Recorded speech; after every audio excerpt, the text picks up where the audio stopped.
선거제도 개편안을 내년 1월 국회에서 처리하자. 여야 5당이 합의한 내용입니다. 야 3당의 단식 농성 등으로 뒷전이었던 선거제도 이슈가 국회 내 핵심 의제로 부상했지만 여전히 갈 길은 멀어 보입니다.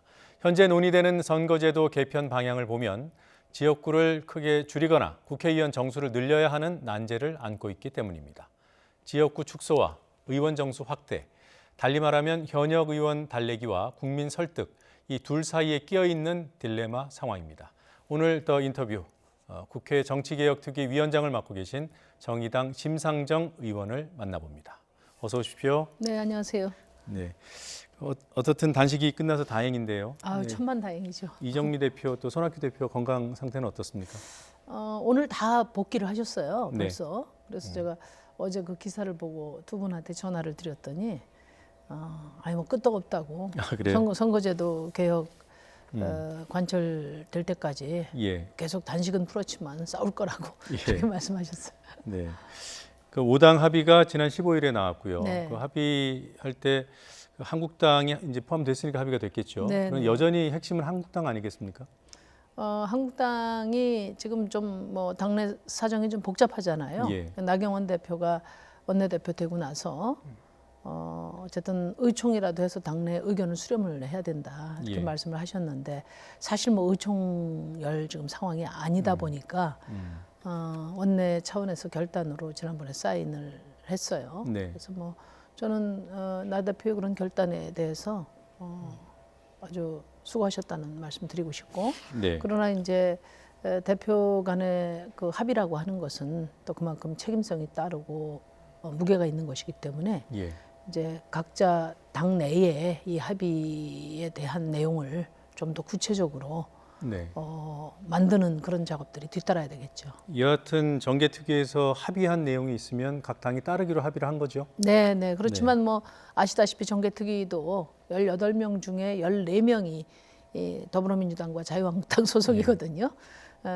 그 각 당 소속 의원님들이 각 당 내에 당론이나 또 당 지도부 의견이나 예. 의원님들의 어떤 중론이나 이런 것들과 무관하게 정개특위에 임하실 수가 없기 때문에 예. 결국은 당적 논의하고 정개특위 논의가 병행되겠죠. 병행해 나가야 됩니다. 그 합의안에 보면 좀 특이한 부분이요. 그 원포인트 권력구조 개편 개헌이 필요하다. 이건 어떤 내용입니까? 그거는 뭐 자유한국당에서 늘 주장해 왔던 예. 것이고요. 또 우리 지금 20대 국회 전반기에는 네. 헌정특위라고 지금은 정개특위지만 그때는 헌정특위였습니다. 예. 헌법 개정, 헌법 정치개혁 특별위원회였거든요. 그래서 개헌과 선거제도를 병행 추진하는 과정이 있었죠. 예. 그렇지만 결국은 이제 실패했기 때문에 상반기에 또 개헌을 대통령이 발의한 개헌을 반대한 게 야당들이기 때문에 네. 뭐 국회에서 할 수 있는 국회의 권한으로 할 수 있는 선거제도 개혁이라도 합의가 되고 개정이 먼저 된다면 합의가 되고, 네. 그렇다면 뭐 개헌 논의의 문도 열 수 있는 것 아니냐. 그래서 정개특위로 이름을 짓되 어쨌든 선거구제가 확정이 되면은 개헌 논의도 열어간다는 걸 열어놓고 예. 그렇게 정개특위를 이제 시작을 한 거죠. 예, 일단 뭐 선거제도 자체 네. 개혁도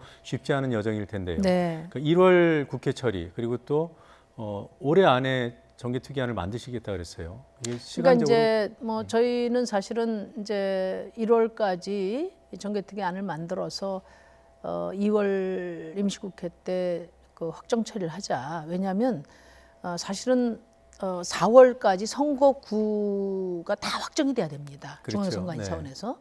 그러려면은 어떤 방향으로 선거구제를 확정을 해야 될지를 국회에서 빨리 결정해 줘야 돼요. 예. 그러니까 그런 측면에서 보면 지금 굉장히 시간이 촉박한 겁니다. 예산안만 법적 시한이 있는 게 아니라 예. 선거구제도 법적 시한이 있고 중앙선관위 선거구 획정위원회에서 예. 최소한 뭐 지금 그 3달밖에 안 남았거든요. 왜냐하면 4월 그 최종 국회에서 확정되기 한 달 전에 국회에 선거구안을 내줘야 돼요. 네. 그러니까 벌써 지난주에 저한테 중앙선관위에서 촉구 공문이 왔습니다. 빨리 선거제도 확정해달라. 예. 그러니까 시간상으로 어려우니까 단식하시는 그 세 분 대표님들께서 예. 2월 너무 늦다. 네. 늦어도 1월까지는 해야 된다. 이렇게 1월로 예, 급하지만, 합의를 해주셨어요. 그러다 보니까 1월 달에 확정하려면은 12월 달에 최대한 정개특위 논의를 해서 예. 어느 정도 가닥을 잡은 다음에 또 쟁점들이 남아 있을 거 아니겠습니까? 예. 그러면 또 각 당 그 대표나 원내대표들하고 정개특위하고 같이 병행 논의를 좀 하는 과정을 거쳐서 이제 처리가 돼야 되겠죠. 예. 이미 압축된 3개 안이 이미 보도됐습니다. 그 네. 안을 토대로 해서 논의가 진척되는 겁니까?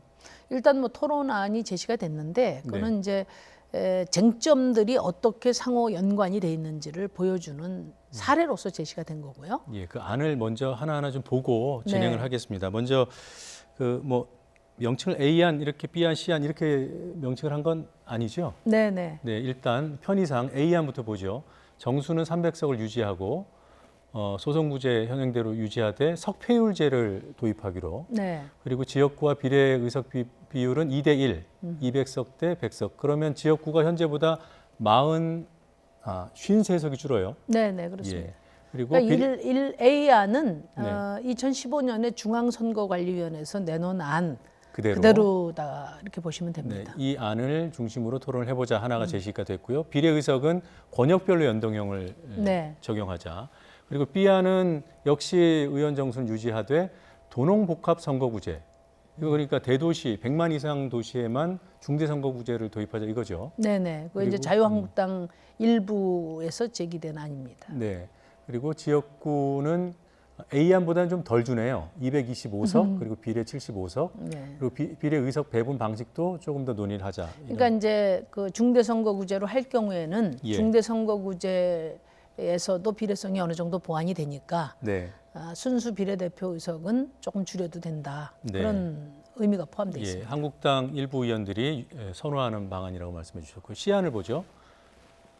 C안이 정수가 확대되는군요. 네네. 한 30석, 10%. 소선구제 유지하고 석패율제 도입하는 거는 A안과 같습니다. 의석 구성은 지역구 220대, 비례의석 110석.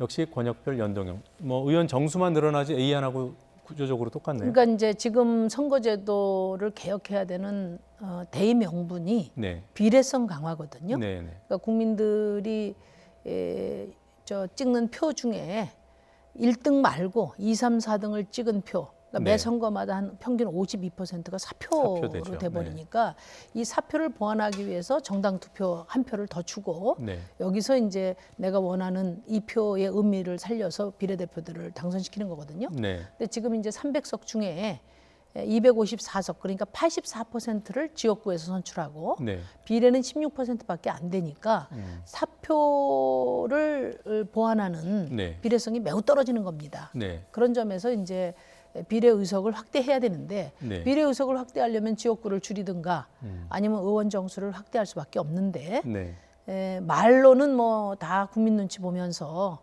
의원 정수 확대는 뭐 하지 않는 범위 내에서 해보겠다 이야기하지만 지역구 하나를 조정하면 보통 4-5개를 건드리게 되거든요. 예. 그러면 54개 지역구를 줄인다고 할 때 다시 선거구를 개편하려면 거의 뭐 절반 이상의 지역구를 건드려야 되니까 예. 그러면은 절반 이상의 국회의원이 내 지역구 없어지거나 조정이 되는데 찬성할 리가 없거든요. 그러니까 획정 단계에서 네네. 난관을 그러면 만난다. 뭐 지금까지 그랬듯이 또 자초가 되는 거죠. 예. 그러니까 국민들에게 정직하게 말씀을 드리고 또 연동형 비례대표제 도입이 아니라도 예. 국민의 대표성 차원에서 국민들을 좀 촘촘히 대변하기 위해서는 의원 정수 확대가 필요하니까 예.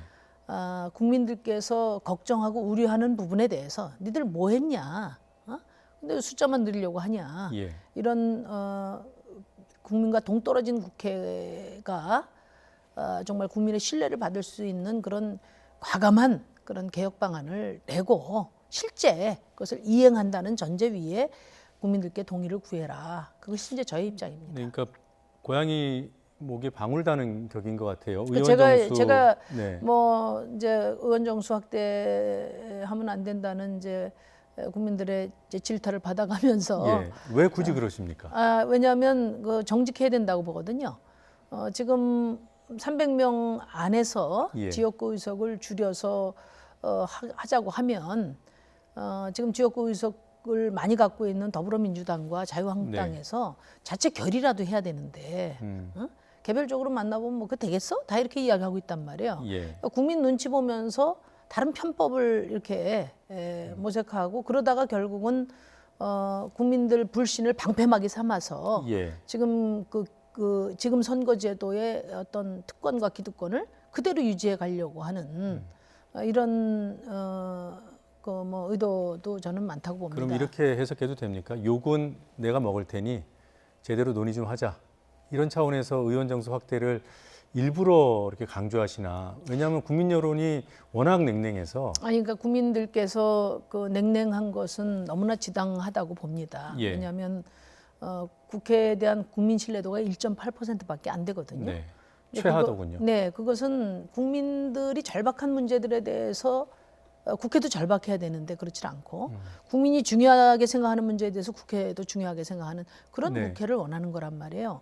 그건 지금 사실은 그 거대 양당이 주도하는 국회에 대한 저는 불신이라고 봅니다. 예. 그렇다면 국민들은 사실은 의원 정수 그 자체보다도 국회가 좀 똑바로 하라는 거거든요. 예. 그러면 그동안의 특권도 좀 내려놓고 국민들이 제기했던 여러 문제들에 대해서 과감한 개혁 방안 내놓고 예. 그다음에 상시 국회하고 네. 그리고 투명한 국회 만드는 그런 개혁 방안을 제시를 하고 실제 이것을 확고히 할 수 있는 법적 개정까지 같이 병행한다고 하면 네. 저는 국민들께서 뭐 못 이기는 척하고 하여튼 정치를 좋게 바꾸자는 것이기 때문에 글쎄요. 근데 이게 못 이기는 그런데 척하고. 이제 결국 그렇게 했는데도 불구하고 국민들께서 네. 안 된다고 하시면 국민의 뜻을 따를 수밖에 없죠. 그런데 저는 제가 드리는 말씀은 그런 과감한 개혁 방안을 국민들에게 제시하는 노력도 해보지 않고 예. 국민들의 불신에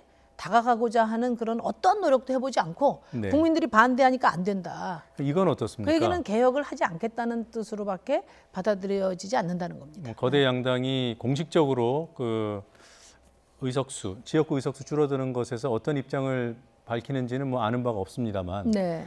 정개특위 차원에서 그 부분을 부각을 시켜서 지역구 의석 축소가 방향이라면 그걸 국민 여론과 함께 돌파해내는 것도 방법 아니겠습니까? 그러니까 그거는 뭐 저는 정개특위 안에서 예. 그 의원 정수를 늘리자는 얘기를 아무도 안 하고 있으니까 네. 국민들에게 지금 현재 의원 정수와 선거제도 개혁이 어떤 관련이 있는지 국민들도 알아야 되잖아요. 예. 그러니까 진솔하게 제가 말씀을 드리는 거고 협상 과정에서는 뭐 의원 지역구를 축소해서 네. 비례성을 강화할 수 있다면 오케이. 예? 그렇게 하자는 겁니다. 저는. 예. 그게 어렵다면 국민들께 양해를 구하자. 예. 그래서 어떤 가능성도 다 열어놓고 협상에 임하는데 문제는 지역구는 줄이기 싫고 국민들 늘리는 건 국민들께 눈치 보이고. 동의를 하려면 과감하게 뭐 개혁을 해야 되는데 개혁하긴 싫고 네. 이래서 결과적으로 지금 이 선거제도 개혁이라는 예. 그 우리 이 정치 개혁에 결정적으로 중요한 개혁 과제를 다시 또 좌초시키지 않을까 그 우려 때문에 예. 제가 말씀을 드리는 거지. 예, 알겠습니다. 뭐 얼마든지 좋습니다. 지역구 줄여서 비례성 높이자. 예, 저는 알겠습니다. 뭐 무조건 동의합니다. 예. 자, 끝으로 국민께 당부 말씀 아주 간단하게 좀 부탁드릴게요. 일단 국민들께 제가 드리고 싶은 말씀은 이 선거제도 개혁은 유권자들이 주권을 위임하는 절차거든요. 그렇기 때문에 주권자들인 시민들의 판단과 또 선택이 중요하다고 봅니다. 국회의원들은 국민들께 이 선거제도 개혁이 왜 필요한지 또 이것을 어떻게 제도화할 수 있는지를 충분히 말씀드려야 될 책무가 있고 네. 그것을 정개특위 위원장으로서 말씀드리는 것이고 예. 이런 선거제도 개혁이라고 하는 주권자의 권리를 그 정상화하는 데 있어서 당의 유불리가 앞서서는 절대로 안 된다. 그래서 지금도 많이 성원해 주고 계시지만 국회가 이번 기회에 선거제도도 바꾸고 예. 또 그렇습니다. 과감한 그 개혁이 이루어질 수 있도록 전폭적인 성원을 부탁드립니다. 네, 오늘 여기까지 듣겠습니다. 고맙습니다. 네, 고맙습니다.